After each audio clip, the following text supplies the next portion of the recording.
Magandang araw ulit mga kabarkada. Nandito na naman si kabarkada nyo na gagawa na naman isang content. Magluluto po tayo ng papaitan. Yan. Yung paborito ng mga taga-norte, mga Pangasinan sa Ilocano. Ayan. Samahan nyo ako guys.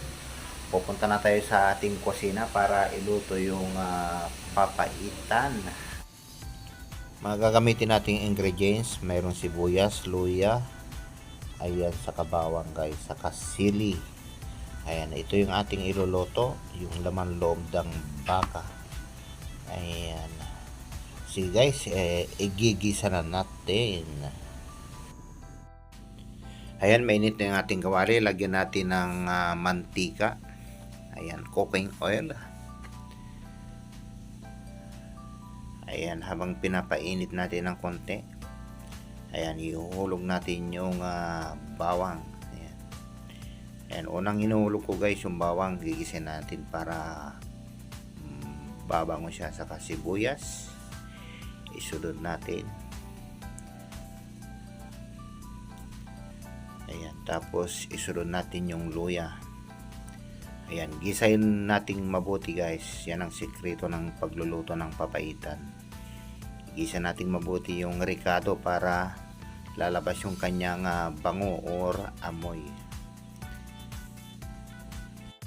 Ayan, pag nagluluto kayo ng papaitan mga kabarkada, ayan, gisahin yung mabuti yung yung ricado para pag hinulog nyo yung kanyang yung lulutuin natin na lamang loob ng baka. Ayan, ihuhulog na natin sa kawali muna.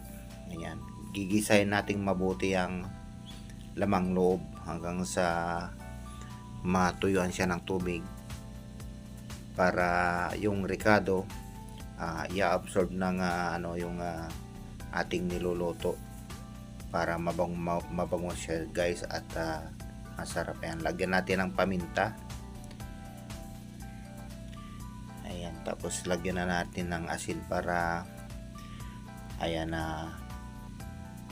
para lumasa na yun doon sa ating nilulutong papaitan. Ayan, halo-haloin natin.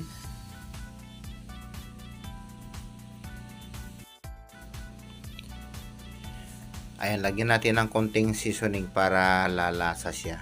Ayan, naglalagay ako ng konting seasoning guys para para lumasa yung ating niluluto. Depende po sa inyo kung naglalagay kayo ng seasoning or hindi. Pwedeng asin lang. Ayan, halo-haloin lang para hanggang sa magisang mabuti yung ating lamang loob ng baka. Ito guys, lalagyan ko ng lemon o lemongrass or tanglad. Ayan, para mabango, pampatanggal ng yung amoy ng lamang loob ng baka. Kung wala guys, pwede rin. Ayan, basta gisahin lang kung mabuti yung lamang loob para matanggal yung amoy, saka masarap yung kinalabasan ng ating ilulutong papaitan. Ganyan ang sikreto guys, gisahin mabuti yung ating gagawing papaitan. Yung iba kasi hindi nila ginigisa, pero ayaw ko yung ganun. Ganito ang ginagawa ko, igigisang mabuti yung lamang loob. Ito na mga kabarkada, gisado na yung ating pwede na nating ilipat sa pressure cooker para madaling lumambot yung lamang loob. Ito na mga kabarkada, kumukulo na yung pressure cooker natin na papaitan. Ayan. I-pressure cooker natin mga 20 minutes pwede na. Ayan, malambot na yan kasi pressure cooker naman. Ayan, buksan na natin. Ayan, pag pala mga kabarkada, huwag nyong buksan kagad yung pasingawin muna. Ayan, kumukulo na guys yung ating papaitan. Ayan, titingnan natin kung okay na yung kanyang lasa. Yung tamang-tamang timpla lang guys, yung tamang-tamang alat lang, wag yung masyadong maalat. Ito mga kabarkada, ilalagay natin yung sikreto, yung apdo. Ayan, Pero ang paglalagay dyan guys, konti lang ang ilalagay dahil mapait po yan. Yan ang sikreto ng papaitan, kaya tinawag na papaitan kasi nilalagyan ng konting apdo. Ayan, tapos yung sili, ayan, ihulog na natin. Ayan, para bumangaw yung ating papaitan. Saka lagyan natin ng onion leaves. Ayan, yung dahon ng sibuyas.